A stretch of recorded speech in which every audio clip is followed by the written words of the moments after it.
there is a chapter of human history that does not belong to us. A moment so violent, so world-breaking, so utterly beyond our understanding that the people who lived through it were forced to carve their memories into clay, not to be remembered, but to avoid being forgotten a second time.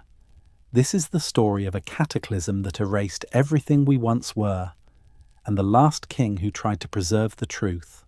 But before we descend into that abyss, let me ask you something, a question that may bother you for the rest of this documentary. If a civilization was destroyed 13,000 years ago, how much of its memory should still remain today? A handful of myths? A few ruins? Or perhaps nothing at all? Before we journey any deeper into this erased chapter of history, take a moment to support this exploration. Tap the like button and let me know in the comments where you're listening from, and at what hour this story reaches you. And as always, remember, the images you're seeing are here only to help you visualize the journey. The real story lives in the evidence, the memory, and the clay. Thank you for walking with us into the forgotten world. And if anything survived, even a name, would we recognize it? Tonight we will follow the faintest trace of that erased world, a trace preserved not in the ruins of a lost city, nor in the whispers of forgotten gods, but in the life of one man, a king, a conqueror, a tyrant, a seeker, a witness, the last Anunnaki King. His name appears in the oldest story ever written, but the story you think you know, the Epic of Gilgamesh taught in schools, is only a hollow echo. The real story, the forbidden story, is buried beneath it, a tale that connects him directly to an extinction-level event that shattered the planet more completely than any disaster since the end of the dinosaurs. This wasn't a local flood. It wasn't a regional collapse. It was a planetary reset, a cosmic strike that plunged the Earth back into chaos, burned the sky, drowned continents, and nearly wiped humanity off the face of the Earth. You may think this is myth, but I promise you, by the end of this documentary, you will understand that this disaster is not fantasy. The evidence is physical, chemical, geological, and terrifying. And yet, somehow, one lineage survived long enough to record it, not in books, not in monuments, but in a king whose bloodline, according to the ancient scribes themselves, carried Anunnaki heritage, the divine ancestry of the gods of Sumer. But why him? Why this one king out of thousands? Why does his name appear not only in myth, but in administrative documents, temple records, and construction reports? And most importantly, why does his story revolve around a world-ending flood that matches, almost perfectly, a scientific cataclysm that modern geology dates to 12,800 years ago? Before we reach that revelation, we must first reconstruct the puzzle piece by piece, because nothing in this documentary is isolated. Every myth connects to a ruin, every ruin connects to a sediment layer, and every sediment layer connects to a cosmic event. But all roads, mythological, archaeological, and geological, lead to the same question: who was the final sovereign of the old world before the Great Reset wiped the slate clean? To understand the cataclysm, we must begin not with fire nor with water, but with a throne set in a city that should never have existed as early as it did. And standing above that throne is a figure whose very body is described as 2/3 divine, 1/3 mortal, a ratio that haunts the text, a ratio that no other ancient hero, god, or king is ever given. Why 2/3? Why not half? Why not fully divine? What are the scribes hinting at? What forbidden genealogy were they carefully encoding into the clay? The ancient Sumerians didn't invent this king. They remembered him. And when a civilization remembers someone who predates their own history, you should pay attention. But before we step deeper into the mythos, there is something you must understand. Something that most documentaries never explain. Ancient people did not separate mythology from history. To them, myth was history, the parts of their past that survived catastrophe. Their gods were not imaginary beings. They were the shadows of real figures swallowed by time. Their epics were not entertainment. They were memory. And memory, especially memory carved into clay, is never accidental. Which leads us to the most unsettling possibility of all. What if the Epic of Gilgamesh is not a story invented by early writers, but a distorted, traumatized recollection of the final years before a cosmic disaster erased nearly all trace of the world that came before? If this is true, then Gilgamesh is not just a legendary king. He is the last witness of a forgotten era, the final echo of a lineage that saw the cataclysm coming, survived it, and tried to rebuild civilization from the ashes. And if that is true, then everything we think we know about human origins, from religion to kingship to the rise of cities, is built on the ruins of a much older, much more advanced world. But we cannot jump ahead, not yet, because before the Great Erasure, before the Younger Dryas comet fragments incinerated the northern hemisphere, before the oceans rose and swallowed coastlines, there was a kingdom, and a king whose legacy carried the last genetic and cultural memory of the Anunnaki.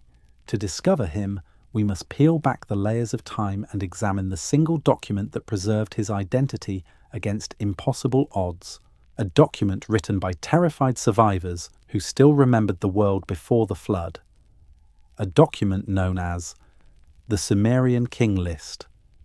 And inside it lies the first real clue to who the last Anunnaki king truly was, and why his story begins right after the greatest cataclysm on Earth in the last 13,000 years. If the Sumerian King List is the surviving map of a forgotten world, then one name shines through it like a flare fired across time, a name positioned precisely at the fault line between two eras: Gilgamesh. For centuries, scholars treated him as fiction, a heroic figure from a poetic tradition, a Mesopotamian Achilles, an exaggerated echo of a real king at best, and a divine fantasy at worst. But that interpretation collapses the moment you examine the clay, because the earlier scribes did not list Gilgamesh under legends or epics. They placed him directly inside the dynastic sequence of rulers who lived after the Great Flood. Not metaphorical flood, not allegorical flood, the flood. The boundary event that resets the king list, splitting the world into two halves, before the flood and after the flood. And Gilgamesh stands exactly at the beginning of the second half, like a bookmark pressed into the first page of a reborn civilization.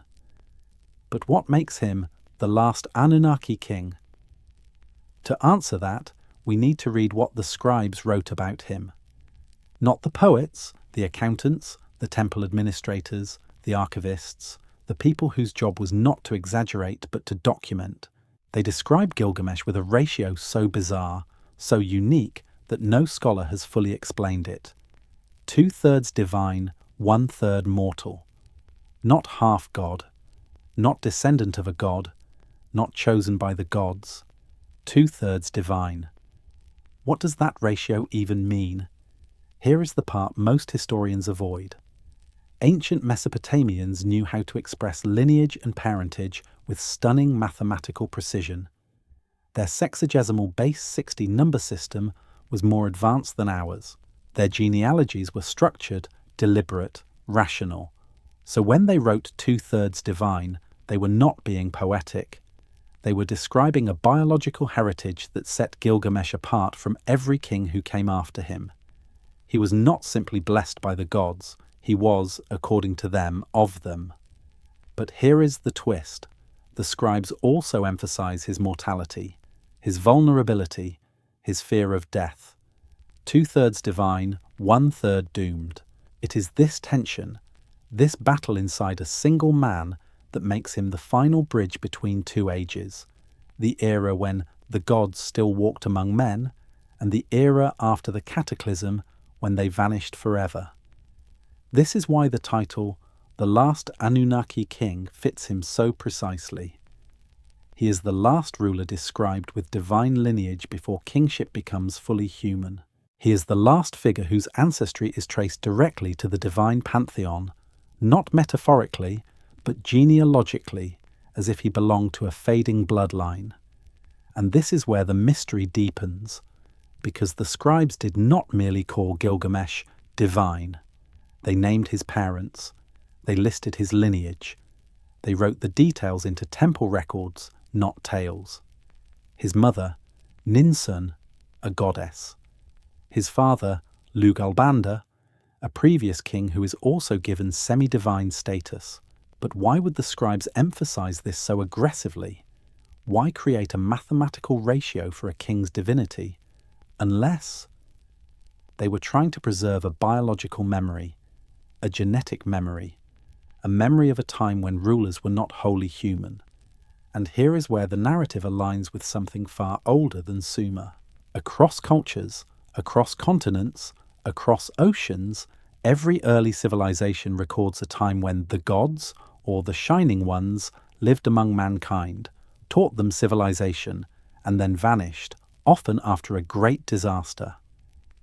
Could the great disaster be the one that struck 13,000 years ago? Could the Anunnaki kingship represent a lineage of survivors, heirs to a world that no longer exists? This is not a fringe idea.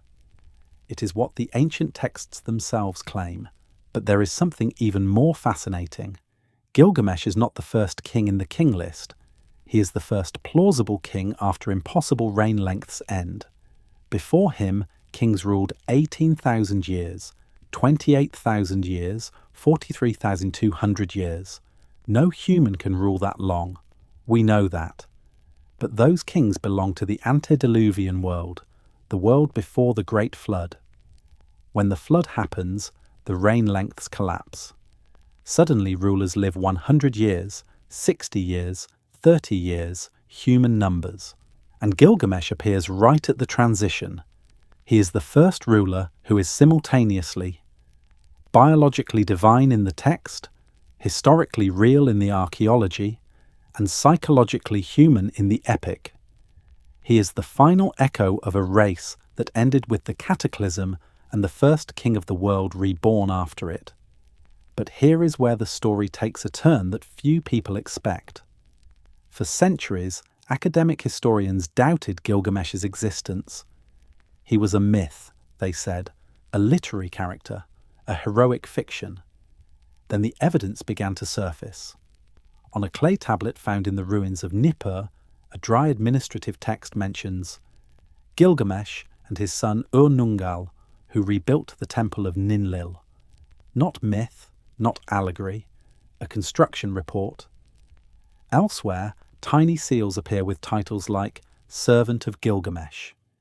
In other tablets, names of citizens appear containing his name, a common practice to honour real kings.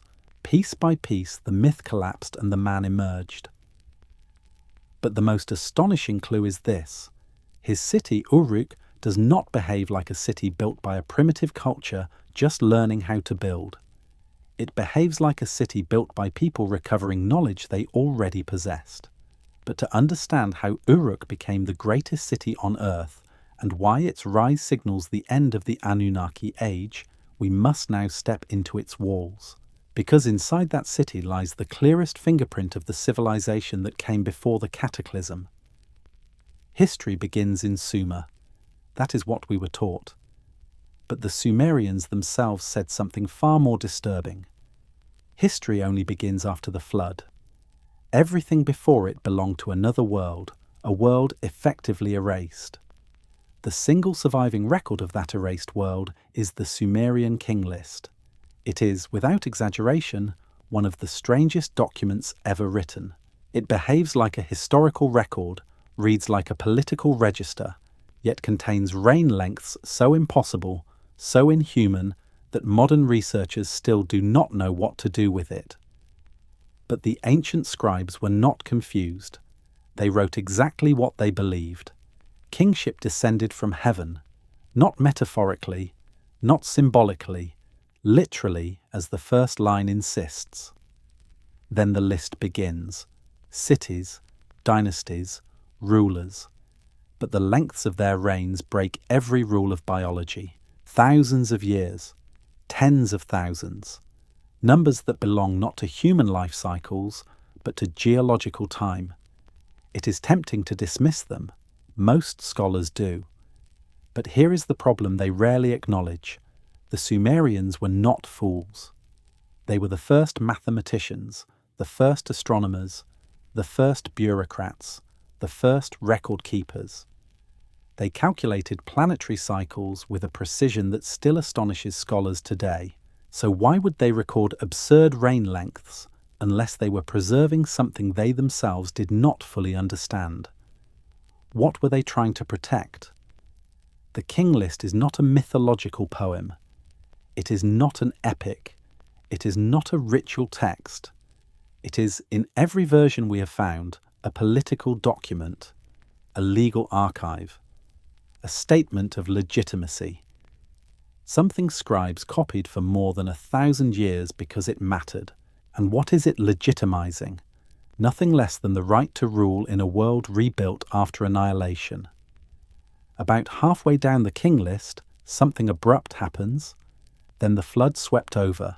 No warning, no explanation. Just a line that breaks history in half. Before that line, kings rule for tens of thousands of years. After it, their reigns collapse to human scale, as if something wiped out the previous order and forced civilization to start over. This line is the key, because it mirrors something we now know happened around 12,800 years ago. A planetary event so violent it ended the last ice age, collapsed ecosystems, and erased entire cultures. The King List changes immediately after the flood. The world after the Cataclysm is different. Suddenly the numbers make sense. Suddenly kings die like humans again. Suddenly cities behave like normal civilizations. This is exactly what you would expect if an advanced world before the Cataclysm had been obliterated and the survivors were forced to rebuild with fragments of their old knowledge. Right after this reset, right after the Cataclysm, we find the rise of the first dynasty of Uruk, and the king listed in that dynasty is Gilgamesh.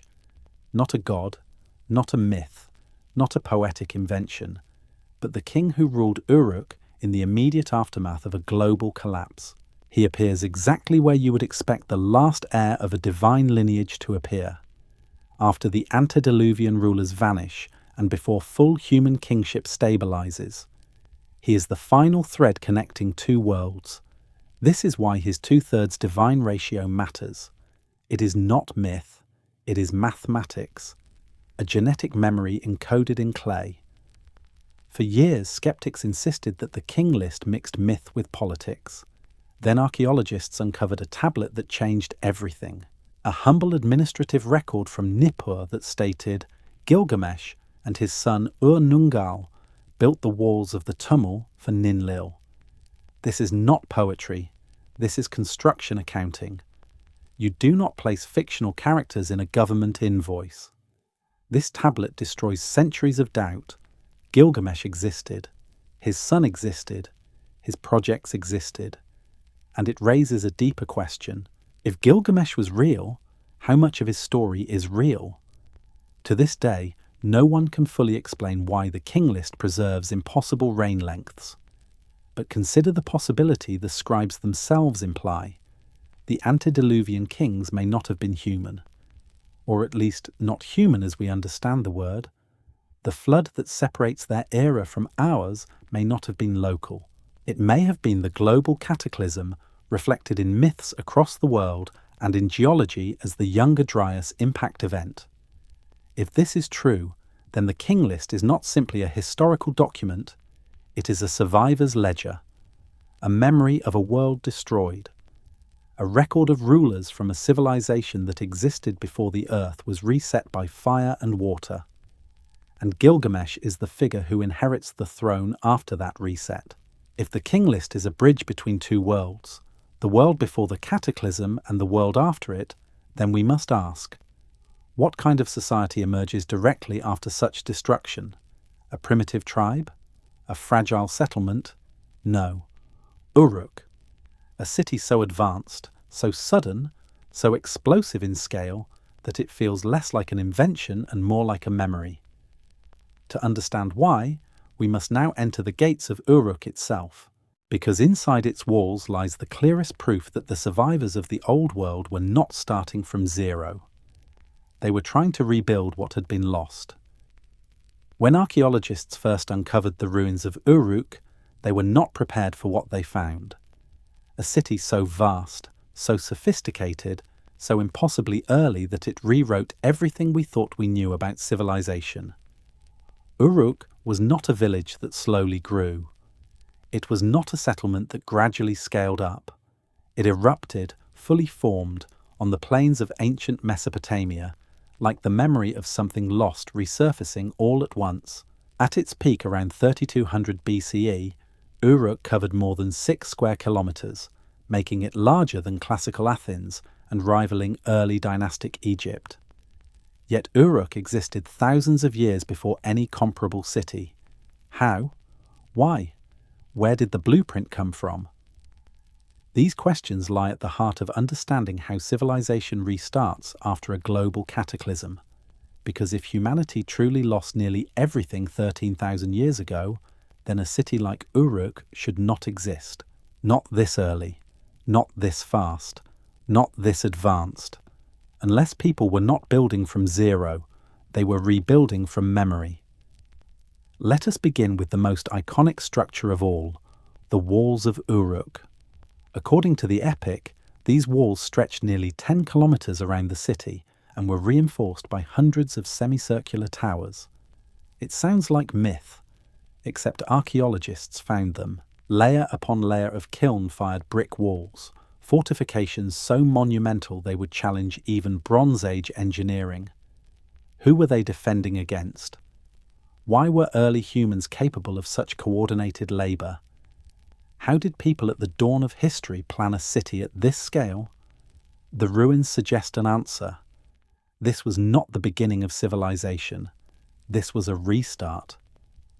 Writing makes Uruk even stranger. The greatest invention in human history did not emerge slowly from scattered symbols. It appears almost suddenly as a fully functioning administrative system. The earliest tablets from Uruk show advanced accounting, grain rations, livestock ledgers, brewery logistics. This is not the writing of a culture learning to write. This is the writing of a culture urgently trying to organize a workforce, a supply chain, and a bureaucracy. Why so sudden? Why so structured?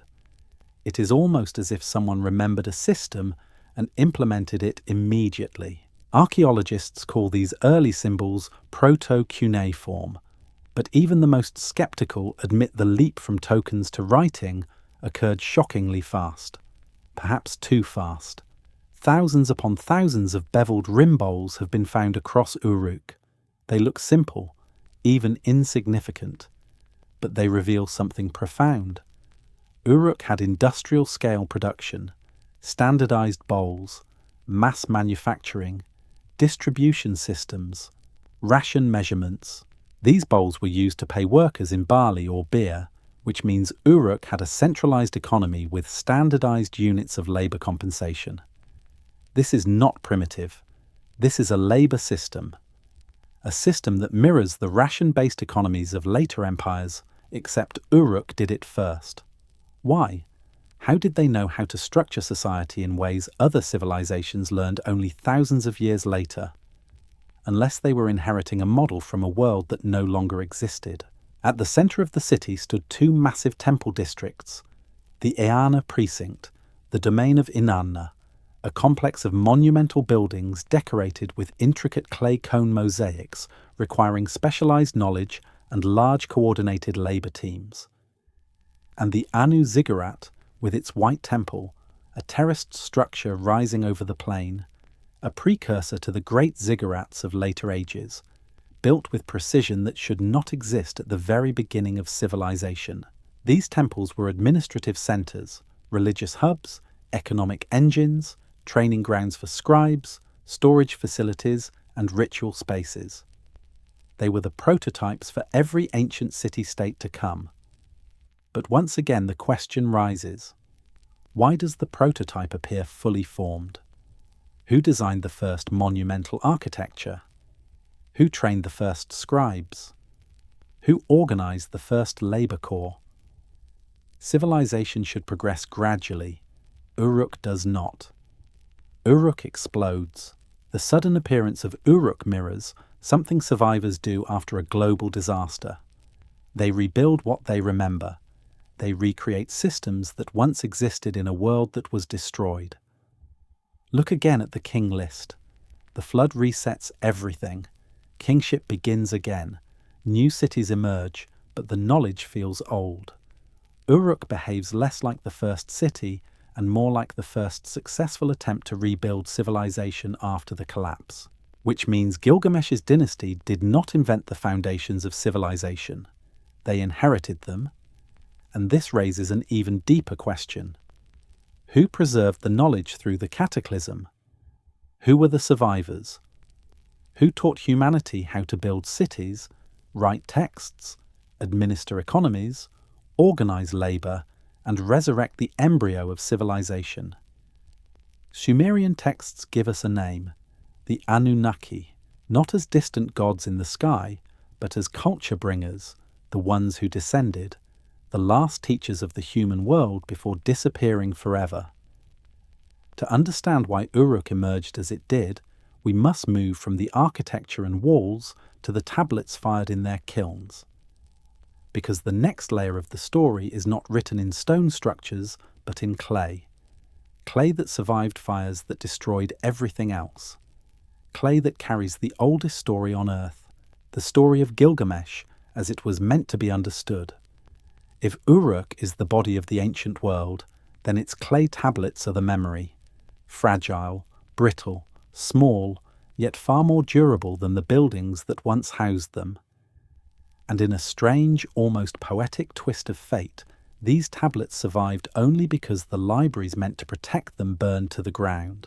Where papyrus would have turned to ash, where leather scrolls would have dissolved, clay, humble and ordinary, was baked into ceramic by the inferno. Fire destroyed the civilizations, but preserved their memories. This is why, thousands of years later, as archaeologists sifted through mountains of shattered tablets at the ruined library of Ashurbanipal in Nineveh, they uncovered something no one expected. The earliest long-form story in human history. Not a birth myth, not a creation hymn, but the biography of a king who feared death, Gilgamesh. But here the story takes its first dramatic turn. The epic we read today is not the original. It is a standard Babylonian edition written around 1200 BCE, compiled from fragments and polished by scribes over centuries. The true origins of the Gilgamesh tradition reach back far deeper, more than 1,000 years earlier, to the third dynasty of Ur, and to independent Sumerian poems that preserve an even more ancient memory. The epic, as we know it, is not a single book. It is a mosaic, a reconstruction, a survival of survivors. And when viewed through this lens, a startling possibility appears. Gilgamesh's story is not fiction. It is a coded transmission, preserving knowledge from a world that nearly ended. In 1872, a self-taught scholar named George Smith was sorting through thousands of broken tablets in the British Museum. Day after day, night after night, he examined shards inscribed with wedge-shaped marks. Then he found it. Lines describing a great deluge, a man warned by a god, a massive boat, animals saved from destruction, birds sent to search for land, a mountain landing. The story known from Genesis, but written 1,000 years earlier. When Smith read the passage aloud, the audience erupted. The Prime Minister stood in shock. It was the first moment in modern history when myth and archaeology collided so violently that neither religion nor science could easily explain it. But inside this flood narrative was something even more important. Gilgamesh seeks out the man who survived the flood because the flood was not a myth to the Sumerians. It was an event, a memory, a trauma, a dividing line, exactly as the king list described. This was a second source confirming the same truth. Something ended the ancient world. Here is a detail many overlook. Clay tablets were not rare. They were not ceremonial. They were the operating system of ancient Mesopotamia. They recorded taxes, tracked rations, logged labor, documented offerings, archived histories, stored myths, preserved astronomical data, and recorded legal codes. And because clay becomes nearly indestructible when fired, these tablets have outlived everything else. Stone erodes, papyrus decays, leather rots, ink fades, buildings collapse, but clay endures. If the ancient world had computers, their hard drives were clay tablets, and the fires that destroyed their cities accidentally preserved their data. This is how we know the ancient world was not merely telling stories. It was documenting, and among the texts copied with the greatest care, copied again and again across millennia, was the story of Gilgamesh. Why? What was so important about this one king that scribes refused to let his memory die? The epic does not begin with heroism. It does not begin with adventure. It does not begin with quests. It begins with a warning. Gilgamesh is too powerful, too violent, too divine. He oppresses his people. He exhausts his workers. He takes what he wants. Uruk cries out for relief, and the gods respond by creating a counterpart, a balancing force, Enkidu, a wild man shaped from clay. Their clash and eventual friendship form the emotional center of the epic, but beneath the mythic images lies a deeper layer. Gilgamesh is a king who cannot control the legacy in his own blood. He is part divine, part mortal, the last living remnant of a lineage that is no longer meant to exist in the post-flood world. He is the bridge, the survivor, the remnant of an older era. And as we will see later, his fear of death is not merely personal. It is ancestral. It is the fear carried by a people who watched the world end and knew it could end again. Strip away the poetry, remove the scribal embellishments, and the epic reveals three core elements. A king with divine lineage, living after a world-changing cataclysm. A flood narrative identical to global flood traditions and now reflected in geological evidence. A philosophical exploration of mortality by someone who inherited memories of a world where beings did not die like humans. This is not fiction. It is memory encoded in myth so it could survive the collapse. And in the ashes of ancient libraries, inside tablets hardened by fire, we find clues pointing toward the true nature of the Anunnaki. Not as astronauts, not as alien overlords, not as supernatural gods, but as the culture bearers of a civilization erased by cataclysm. To uncover that truth, we must follow Gilgamesh into the emotional heart of the epic, the moment when his divine facade cracks and he confronts the truth his ancestors tried to escape: death. And what he does next will change the course of ancient history. If the tablets of Gilgamesh preserve the memory of a forgotten world, then the death of Enkidu is the moment that memory fractures, not only in the epic, but symbolically across all of ancient Mesopotamia.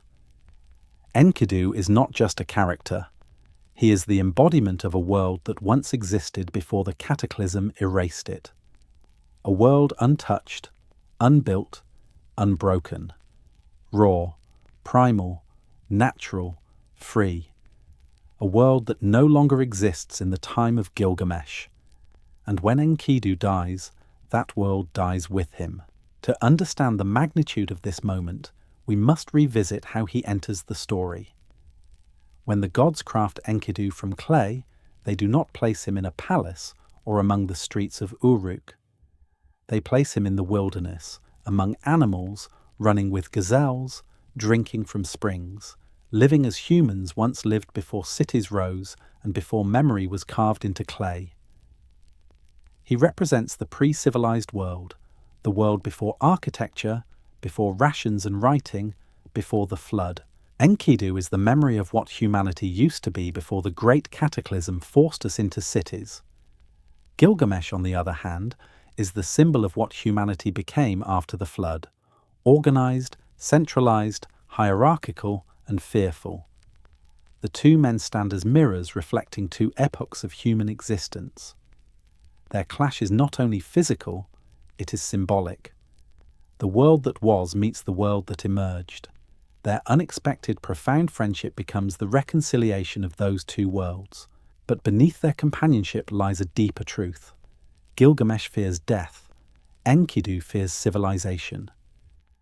Gilgamesh's fear is ancestral, drawn from divine blood that remembers immortality and dreads its loss. Enkidu's fear is instinctive. He belongs to a world that rejected rulers, walls, bureaucracy, and kingship. Their bond merges two legacies: the divine lineage of the Anunnaki and the natural lineage of the pre-cataclysmic human, the two surviving strands of a world erased. This harmony cannot last because the gods intervene, violently. The deeds of Gilgamesh and Enkidu, slaying Humbaba, killing the bull of heaven, defying Ishtar, offending the divine council, are not random heroic episodes. They are steps toward a cosmic confrontation. They challenge the remnants of divine order that once governed the earth. They behave like beings who still remember a world where gods walked openly and kings carried divine ancestry. But in the new world, the world after the flood, this level of power is no longer permitted. The gods decree that someone must die. Not Gilgamesh. Enkidu. Why him? Because he is the last vestige of the wilderness, of the primordial world, of a humanity unshaped by civilization's chains. Killing Enkidu is the symbolic annihilation of the world before the cataclysm, and the way he dies is equally symbolic, not in battle, not heroically, not suddenly, but slowly, weakening, coughing, cursing the day he was born, cursing civilization, cursing the gods. It is the slow death of a world that did not survive the Younger Dryas disaster, and it triggers something in Gilgamesh so powerful, so raw, so universally human that it has echoed for 4,000 years. When Gilgamesh sees Enkidu die, something breaks inside him. He does not weep for Enkidu alone, he weeps for himself, because in Enkidu's death he sees his own fate, the one thing his two-thirds divinity cannot protect him from. He asks the question every human eventually asks: must I die too? The text makes it clear. This is not the fear of a normal man. This is the panic of one whose ancestors were not meant to die like humans do now. It is the terror of a king who inherited memories of a world where death was different, or perhaps less absolute. This is why he is the last Anunnaki king. He is the final ruler who carries the biological and spiritual legacy of a lineage erased by cataclysm. His fear is not personal, it is generational, it is cosmic. After burying Enkidu, Gilgamesh does not return to Uruk. He abandons his throne, abandons kingship, abandons everything. He wanders the wilderness in animal skins like a broken remnant of humanity's ancient past. His question becomes his obsession. How can I avoid the fate of the world before me? He is not trying to avoid dying as a man. He is trying to avoid dying as the last surviving remnant of a divine lineage wiped out by catastrophe. This is the true turning point of the epic. Not the battles, not the monsters, not the temples, not the cities, but this moment when a king of divine blood realizes he is mortal and will do anything to escape that fate. His flight into the unknown is not a heroic quest. It is a desperate escape from a truth too painful to accept. He seeks out one man, one impossible figure, the only person who survived the cataclysm that erased the world. Utnapishtim, the immortal survivor of the flood. If Gilgamesh can find him, he believes he can find the secret to undoing humanity's greatest curse. But the path to Utnapishtim is unlike anything in ancient literature. It is a journey across the edges of the world into cosmic realms, through the gate of the sun, beyond the boundaries of life itself.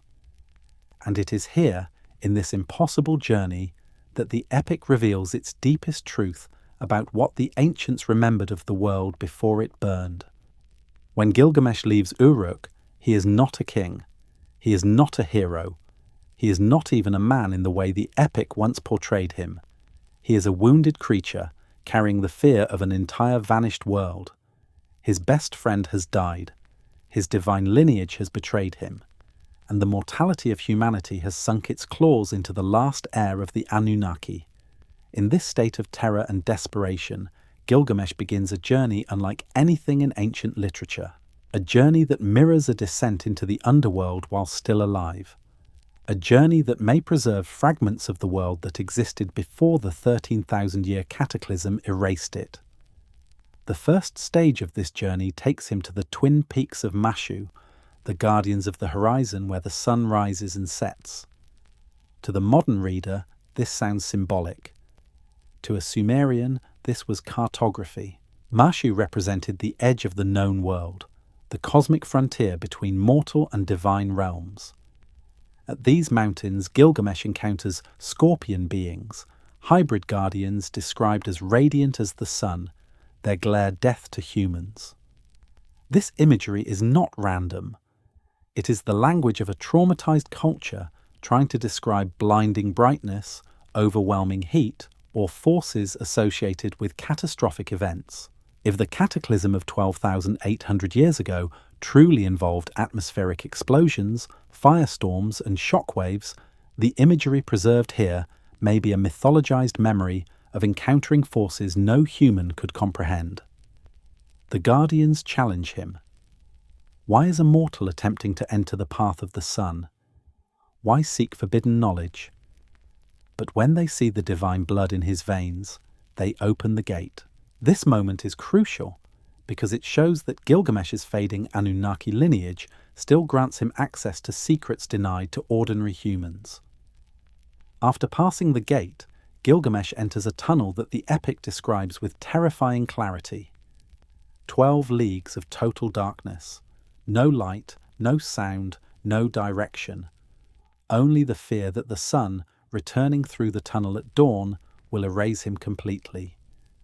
This is not a heroic adventure. This is existential dread. In mythic terms, it is the passage between life and death, between the surface world and the primordial realm of survivors. But symbolically, and perhaps historically, it may preserve the memory of forgotten underground structures or ancient rites from a world now lost. At the last possible moment, he emerges into a landscape described as so bright, so otherworldly, that the trees bear gemstones and the ground sparkles with minerals. This is not paradise.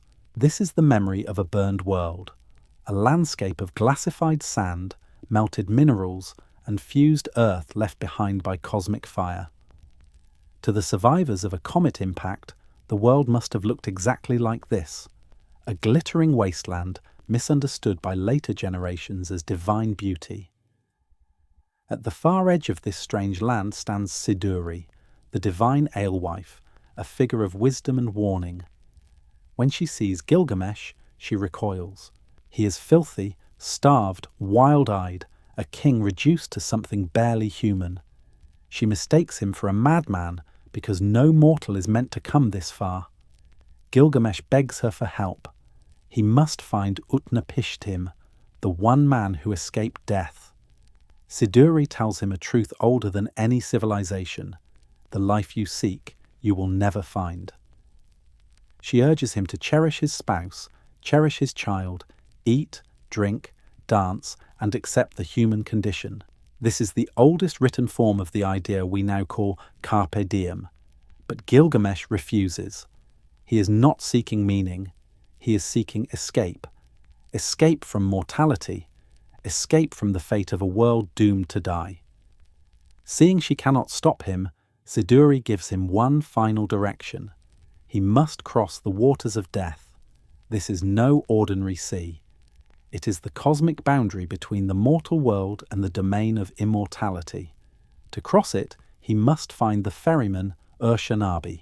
When Gilgamesh finds Ur-Shanabi, he is so consumed by desperation that he destroys the stone things, the sacred objects that power the boat and protect the ferryman from the deadly waters. Scholars debated this scene for decades, but emotionally it makes perfect sense. His divinity is useless. His kingship is gone. He is afraid. His outburst is the breaking point of a man who once ruled the greatest city on earth and now stands on the edge of cosmic annihilation. To repair the damage, Ur-Shanabi forces him to cut 300 giant punting poles, each 60 feet long. This detail is strangely specific, the kind of detail someone includes when recording a memory, not writing fiction.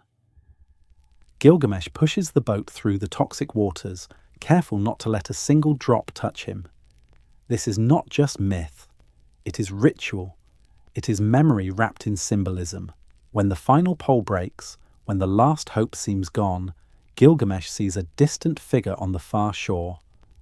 Utnapishtim, the immortal survivor, the man who lived through the destruction that ended the ancient world. And if Gilgamesh wants to understand what truly happened 13,000 years ago, and why only one man was allowed to live through it, then he must hear Utnapishtim's story. When Gilgamesh finally reaches Utnapishtim, the survivor of the Great Flood, the story could have ended there. But the tablets do something unexpected. They shift the focus away from kings and mortals and turn our attention toward the beings who controlled both history and destiny in the ancient world, the Anunnaki. To understand the flood, the cataclysm, the strange lineage of Gilgamesh, and the sudden rise of the first cities, we must understand who the ancient scribes believed these beings were. Because the Anunnaki are not described the way modern culture imagines them. They were not simple gods. They were not abstract forces. They were administrators, lawgivers, judges, and engineers. They were the architects of order in a world that had emerged from chaos. And then they were gone. The question is why? This is where the myths and the tablets overlap in ways that have challenged historians for generations. It is also the point where the memory of the Younger Dryas cataclysm begins to align with the oldest Sumerian narratives. Because the Anunnaki appear everywhere in the literature before the flood. After the flood they fade. Something happened. Something that ended an age. Before we consider what that was, we have to understand the structure of the divine world as the Sumerians described it. At the top of the hierarchy stood three primary figures: Anu, the Sky Father, and ultimate authority; Enlil, the ruler of wind, storms, and destiny; Enki, the Lord of water, wisdom, and creation. These three formed the core of a larger assembly known as the Anunnaki, a group of powerful beings who managed the functions of the cosmos and the affairs of Earth. Below them were the major deities of Sumer: Nana, the moon; Shamash, the sun; Inanna, the goddess of war and love; Nergal, the lord of the underworld; Ereshkigal, the queen of the dead. But here is the important part. The Sumerians did not think of these beings as distant divinities. They believed the Anunnaki operated like a royal council. They gathered, debated, voted, and issued decrees. They made decisions. And one of those decisions was the destruction of the old world. According to the tablets, the gods were not angry at a single man or a single kingdom. They were angry at humanity itself. Humans had become too numerous, too loud, too disruptive. Their noise rose to heaven and disturbed the gods in their celestial homes. This sounds irrational until you consider what it may reflect: population pressure, environmental crisis, or social instability before a collapse. Whatever the cause, the council reached a chilling verdict. Humanity had to be erased, but one member refused to accept the decision. Enki, the god of wisdom and the creator of humanity. He saw value in the species the others wanted to eliminate. So he broke the rules. He whispered the secret of the coming cataclysm through the walls of Utnapishtim's reed hut, ensuring that at least one family and the seed of all living things would survive. What the tablets describe as a divine debate may reflect something far more real, a conflict between groups of survivors during or after a global disaster. To understand why the Anunnaki mattered, we also need to understand the concept of the ME. The ME were not commandments, they were the building blocks of civilization itself. They were described as physical objects that contained kingship, justice, agriculture, writing, craftsmanship, truth, law, warfare, peace, music, rituals, and architecture. In modern terms, the ME were the core technologies and social structures that allow civilization to function, and they were controlled by Enki, at least until a famous myth, the story of Inanna and Enki. Inanna travels to Eridu, gets Enki drunk, and convinces him to hand over more than 100 ME. She loads them onto her boat and carries them to Uruk. This myth is not a simple tale. It is a political memory. It explains how Uruk became the center of civilization after the flood, but it also reveals something crucial. Knowledge was not invented. Knowledge was transferred. Knowledge had owners. Knowledge had guardians. And after the cataclysm, the survivors redistributed the knowledge of the old world. This is exactly what we see after real historical collapses. When a civilization falls, the survivors carry knowledge to new centers of power. Uruk was one of those centers. Here is one of the greatest mysteries in the ancient world. Before the flood, the Anunnaki appear constantly in the texts. After the flood, they fade almost completely. They still exist in mythology, but their involvement becomes distant and fragmented. It is as if the flood marks the moment when the last of their lineage, influence, or presence disappears. Gilgamesh is the transitional figure. He is the last king described with divine blood in a literal sense. After him, kingship becomes fully human. The Anunnaki age ends. This is exactly what we would expect if the flood was real. A real cataclysm erases systems, hierarchies, and populations. Whatever the Anunnaki represented, whether gods, mythologized ancestors, or culture bearers, their authority ends after the collapse. Civilization resets, kingship resets, humanity begins again, and the last link to the world before the disaster is Gilgamesh. To understand what truly happened during the cataclysm, we must now turn to the object that modern culture has misunderstood more than any other, the name that has become synonymous with conspiracy, Nibiru. If there is one word from the ancient world that has been stretched and distorted far beyond its original meaning, that word is Nibiru. Modern culture has turned Nibiru into a runaway planet, a cosmic destroyer, a doomsday object hiding beyond Pluto, or an alien homeworld waiting to return. Entire books, documentaries, internet theories, and viral predictions have built entire empires around that single name. But when we return to the original tablets written by the Sumerians and Babylonians, we find something completely different. Nibiru was not a planet. Nibiru was not an object that approached Earth. Nibiru was not a doomsday threat. Nibiru was a position, a crossing point, a marker of cosmic order. And the real meaning of Nibiru is far more interesting, far more sophisticated, and far more connected to the cataclysm of 13,000 years ago than modern theories ever realized. Nibiru is described in several sources, but the most important is the Babylonian creation epic, the Enuma Elish. In this text, the god Marduk organizes the heavens after defeating the forces of chaos. He does not create planets. He assigns roles to the bodies that already existed. The tablets state that Marduk fixed the station of Nibiru as the crossing place of heaven and earth. This single line contains the true meaning.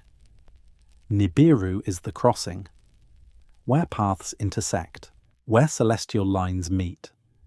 In modern astronomical terms, Nibiru likely refers to the ecliptic, the celestial equator, the solstitial point, or the highest point of the sun in the sky during the summer solstice.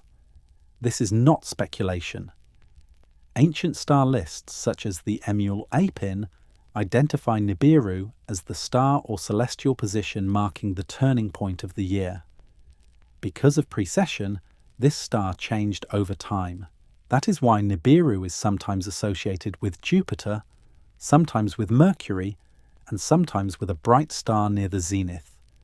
In short, Nibiru was the cosmic pivot, the regulator of cycles, the symbol of order, not an intruder, but a reference point, a cosmic anchor.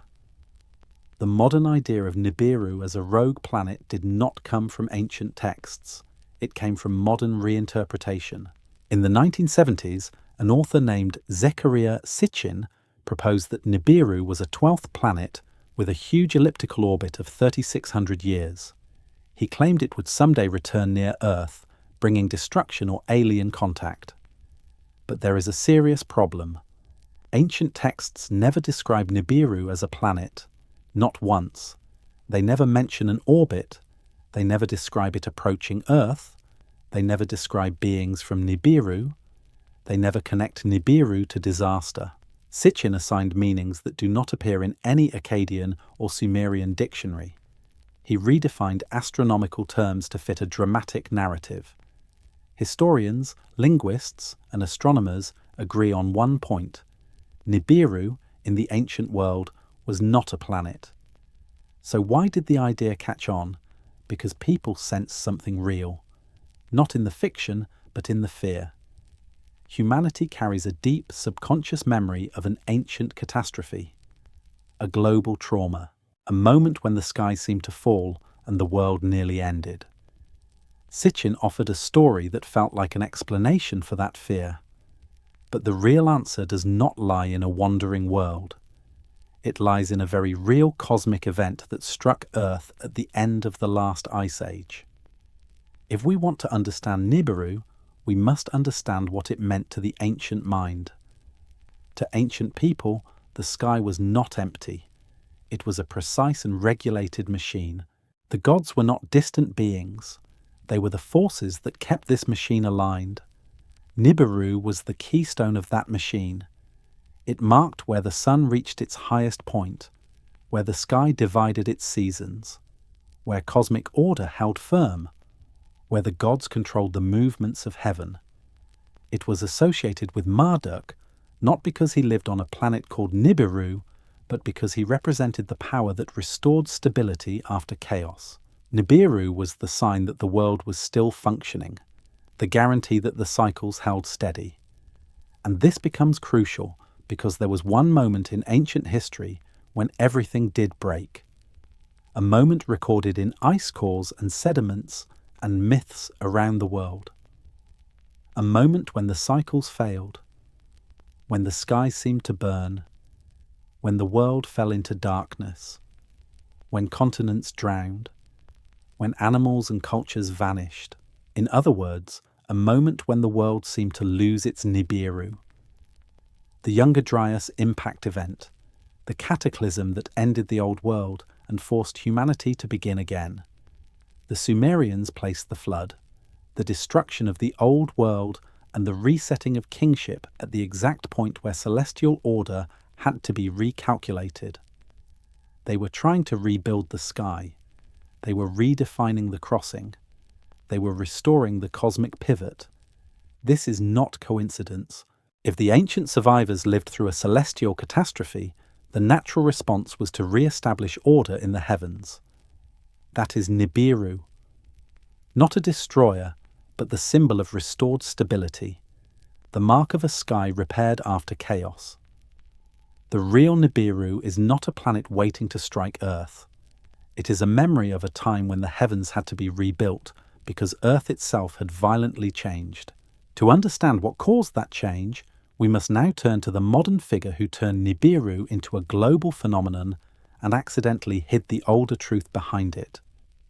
No figure in the last 50 years has shaped public ideas about the Anunnaki more than Zecharia Sitchin.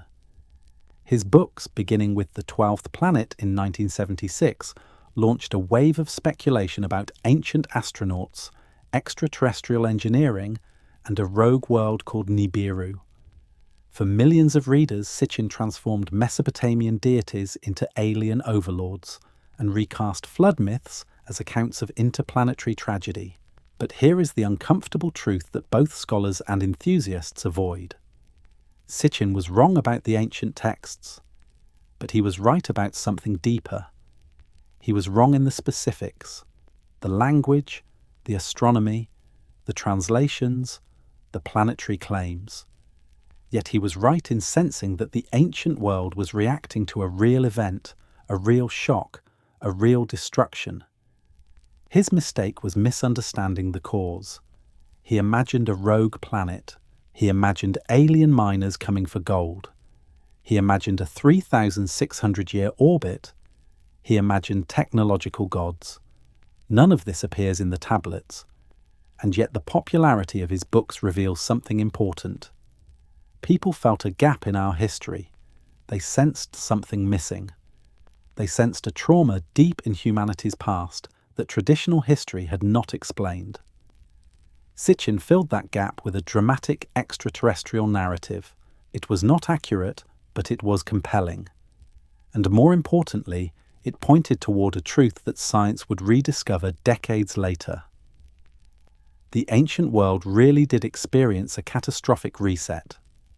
But before exploring that real event, we must understand why Sitchin's version became so influential. Sitchin's claims spread for several reasons. They felt grand and cosmic. They offered a simple explanation for sudden leaps in ancient civilization. They provided an alternative to the rigid academic view that everything developed slowly. They fit the psychological desire for lost origins and forgotten worlds. And they transformed mythic beings into technological entities that modern audiences could imagine. He gave the public something they craved, a sense of meaning, purpose, and mystery in human origins. But the real reason his theories exploded was deeper.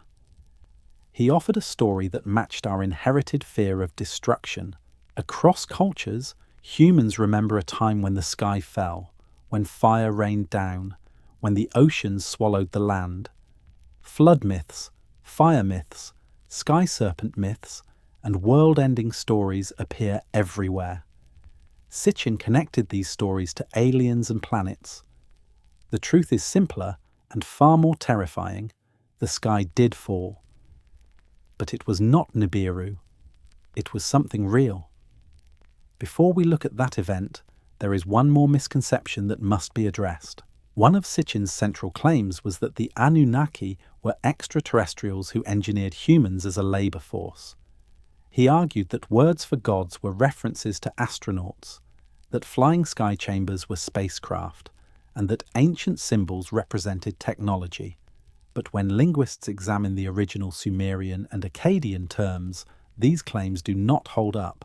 The word Anunnaki means the princely offspring, or those of royal blood, not those who from heaven to earth came, as Sitchin claimed.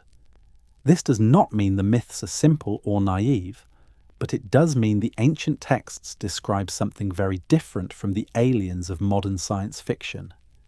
The Anunnaki are portrayed as powerful, flawed, hierarchical, legalistic, and deeply involved in human affairs.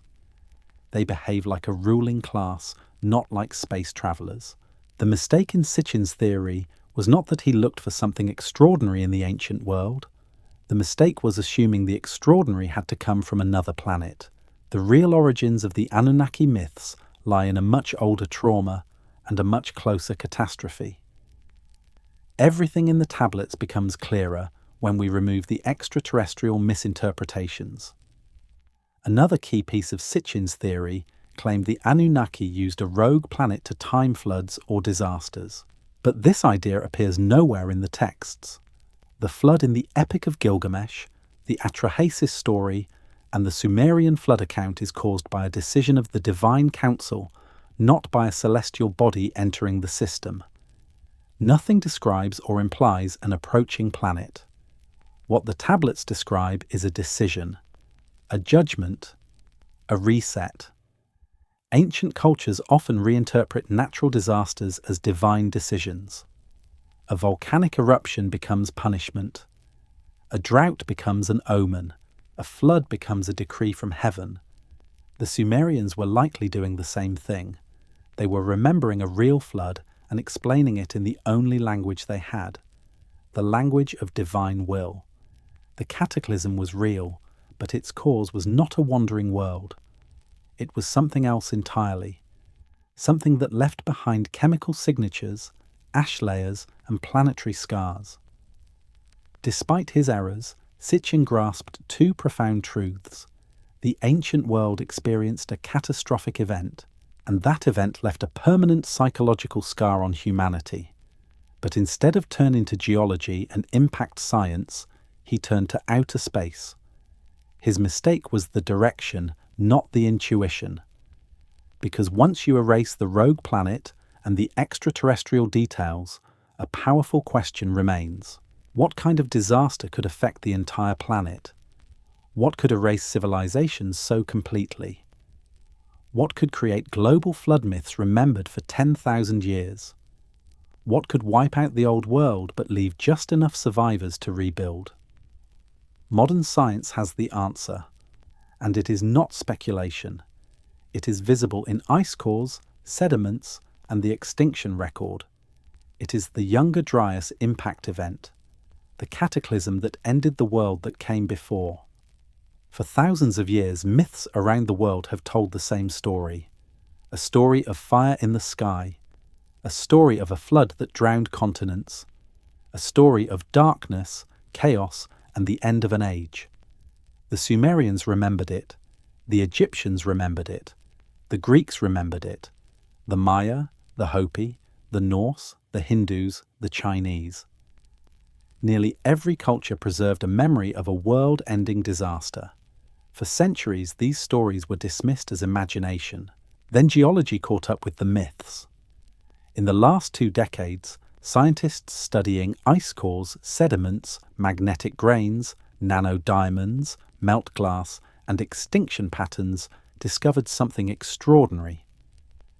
A real, measurable global event occurred around 12,800 years ago, at almost the exact moment ancient flood myths placed their destruction. The Younger Dryas impact event. It was not a single asteroid. It was a swarm. A disintegrating comet or multiple fragments struck the northern hemisphere. Some exploded in the air. Some smashed into ice sheets. Some blasted forests into instant firestorms. The result was a perfect storm of destruction, and the fingerprints of this catastrophe appear everywhere. Across North America, Europe, and parts of the Middle East, archaeologists found a thin black layer in the ground, a burn layer. Inside it are the signatures of cosmic impact. Nanodiamonds formed under sudden extreme pressure. Microspherules created when Earth materials were vaporized and cooled into droplets. Platinum group metals like iridium, rare on Earth but common in comets. Charcoal from continent-wide wildfires ignited by superheated airbursts. Below this black layer lie the bones of mammoths, mastodons, saber-toothed cats, and giant sloths. Above it, they are gone. The extinction was not slow, it was instant. The same layer contains evidence that the Clovis culture, one of the earliest widespread human cultures in North America, vanished at the same moment. Their tools and technology disappear overnight. This was not drought, not volcanic activity, not ordinary climate change. It was a strike from space. Impact airbursts can generate temperatures hotter than the surface of the sun, turning forests into walls of instantaneous fire. These fires sent massive amounts of soot into the atmosphere, darkening the sky and crashing global temperatures. The planet plunged back into near Ice Age conditions. But the real destruction came from the ice. When fragments hit the Laurentide ice sheet, walls of ice and water surged across the continent. Glacial lakes burst, oceans rose, coastlines vanished, the world flooded. Humanity, scattered in small clusters around the world, saw their entire reality collapse within a single generation. This is the moment that matches the flood of Utnapishtim. Not in detail, but in scale. A global upheaval so violent that myths, stories, and epics preserved the memory long after the scientific details were lost. This was the real flood that reset civilization. When the Ice Age ended and the Younger Dryas began, human populations were sparse. When the Younger Dryas ended and the Holocene began, survivors were forced to rebuild everything from nothing. Imagine what it means to survive a world-ending event. The skies burn, animals die, crops fail, hunting grounds disappear, rivers change course, land is swallowed, entire tribes vanish, the climate shifts violently, nothing familiar remains. Those who survived carried the trauma for generations. Their descendants retold the story. Their grandchildren ritualized it. Their great-grandchildren mythologized it.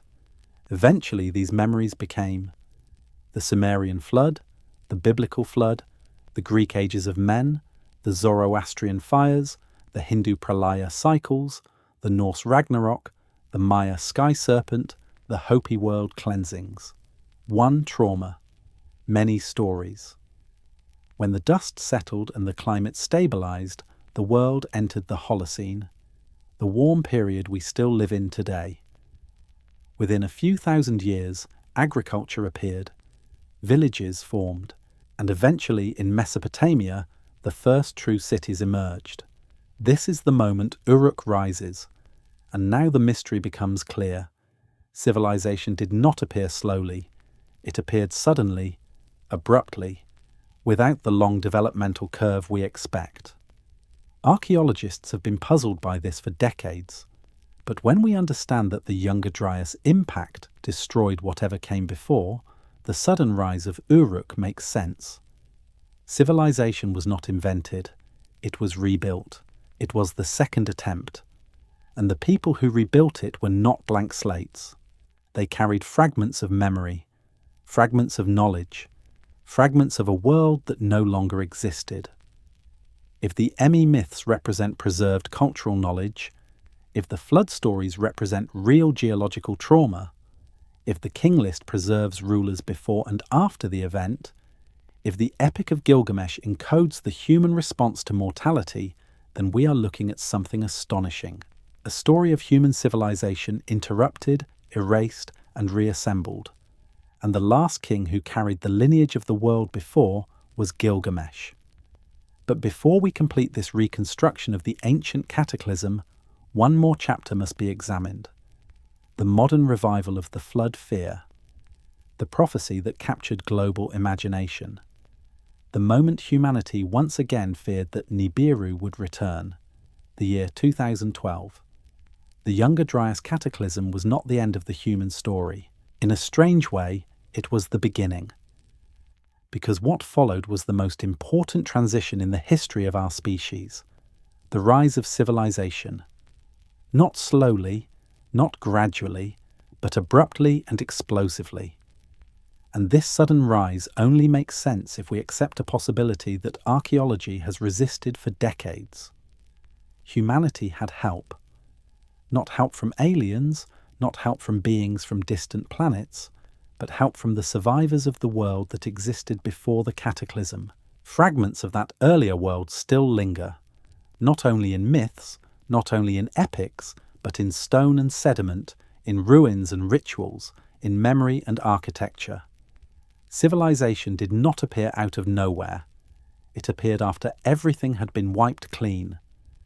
This raises a haunting question. What existed before the flood? Before the fires? Before the ice collapsed and the seas rose?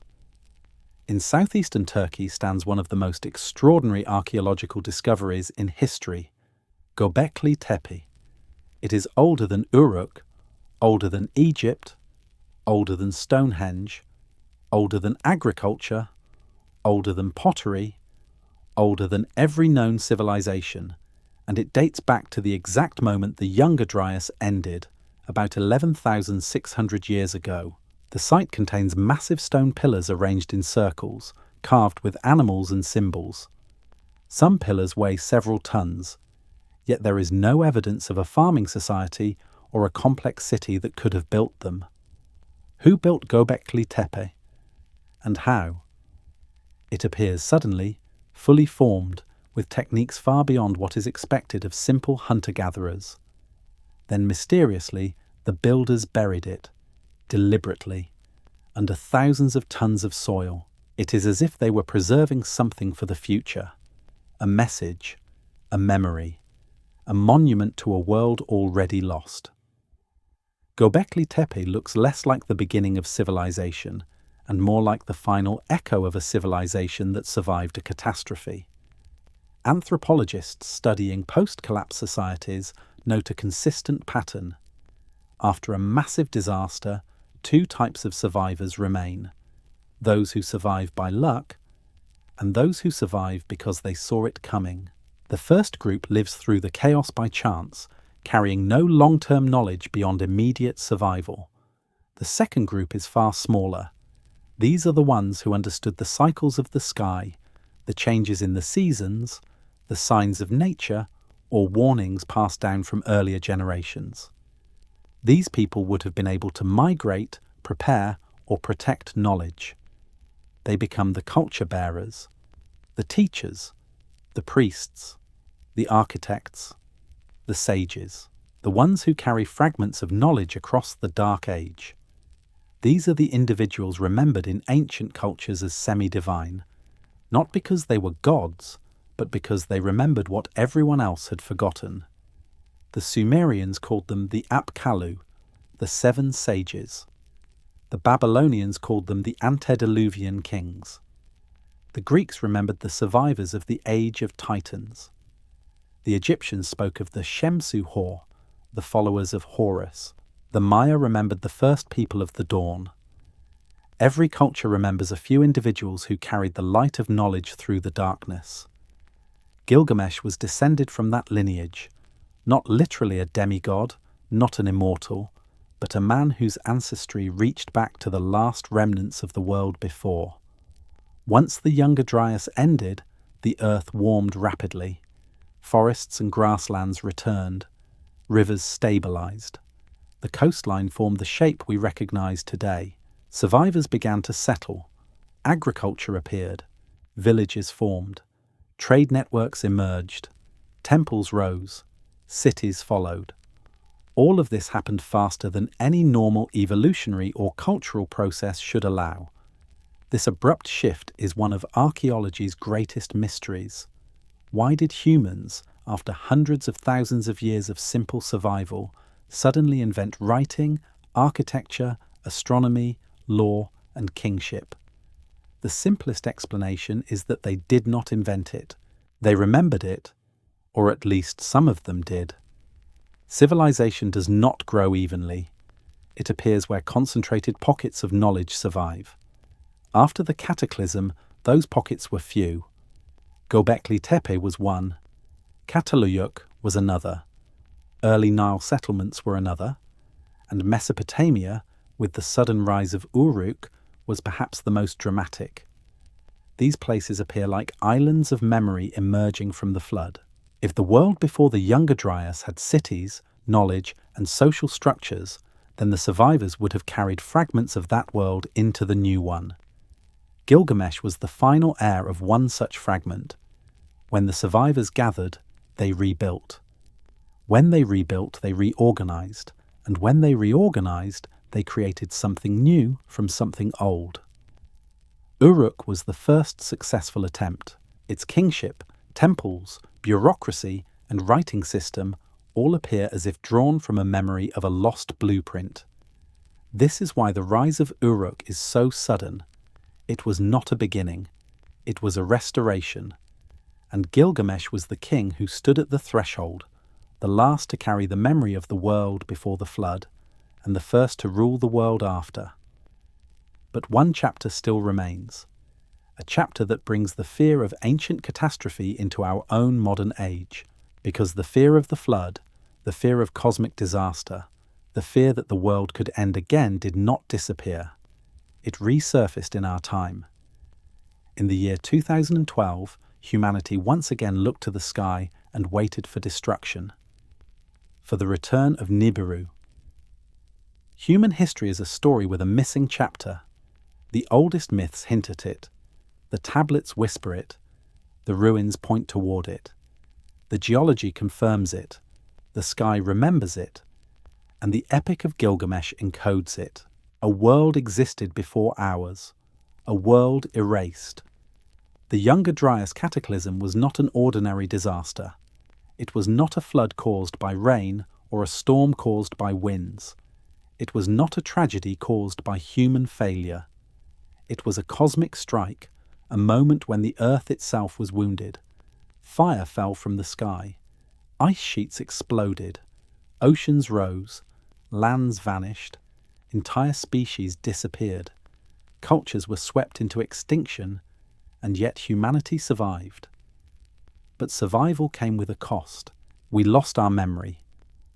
Civilization did not begin in Sumer. It began again in Sumer. This is the central truth hidden in the oldest records. Not because ancient scribes wanted to deceive us, but because they themselves were descendants of survivors trying to rebuild a shattered world. The Epic of Gilgamesh is the emotional core of that memory. The king list is the administrative core. Göbekli Tepe is the archaeological core. The black mat layer is the geological core. The flood myths are the cultural core. Together they form a single picture. A picture of a humanity that has lived through the end of the world. Gilgamesh stands at the boundary between the world before and the world after. He is not simply a character in a story. He is a symbol of everything humanity gained and everything humanity lost. His 2/3 divine status does not describe supernatural DNA. It describes a lineage that still carried the memory and influence of the antediluvian world, a world where knowledge was older, broader, and more advanced than the tribes recovering in the post-impact landscape. His 1/3 mortal nature reflects the new world, a world where humans had to face death, scarcity, rebuilding, and fear. His journey is the human journey. His grief is our grief. His search for immortality is the same search that drove ancient survivors to preserve memory in stone and clay. His failure is not a tragedy. It is the truth. Immortality does not come from escaping death. It comes from leaving behind something that survives disaster. For the ancient survivors, that legacy was knowledge. For Gilgamesh, his legacy was the walls of Uruk and the story written about his life. For us, the legacy is the understanding that we are not the first people to rebuild the world. The survivors of the Younger Dryas carried fragments of knowledge across the Dark Age. These fragments became the seeds of the first post-flood civilizations. They knew how to track the sky, how to work stone, how to build structures, how to organize labor, how to plan settlements, how to measure time, how to encode ideas into symbols. They did not invent these things. They remembered them, not perfectly, not completely, but enough to rebuild. This is why ancient cultures insisted that knowledge came from divine beings or semi-divine ancestors. These ancestors were not literal gods. They were the last bearers of pre-cataclysmic knowledge. The Anunnaki, the Apkallu, the 7 sages, the followers of Horus, the sons of the dawn. Different names, same memory. The Sumerians divided history into 2 sections, before the flood and after the flood. The reigns before the flood are impossibly long. The reigns after the flood are human. This division is not a mistake. It is not exaggeration. It is not myth. It is the memory of an age when rulers belonged to a lineage that no longer exists, a lineage that ended with the Cataclysm. Gilgamesh is the last ruler connected to that lineage. After him, kingship becomes fully human. This marks the moment when the ancient world stops echoing the pre-flood age and begins writing the history of the world we know. Nibiru was not a planet that destroyed Earth. It was a symbol of celestial order restored after chaos. When the Younger Dryas impact shattered the world, survivors looked to the sky with fear. When the cycles stabilized and the heavens regained structure, that restored point of crossing became Nibiru, a reminder that the universe had regained stability, a marker that the world had survived, a promise that order had returned. Nibiru is not a threat. Nibiru is recovery. The fear of planetary doom in 2012 was not a prediction. It was a memory without context, a fear inherited from the ancient trauma embedded in humanity's oldest stories. We fear the sky because the sky once killed us. This fear resurfaced in 2012 because we lost the story behind the story. We misinterpreted symbols. We forgot what Nibiru meant. We forgot why the flood myths existed.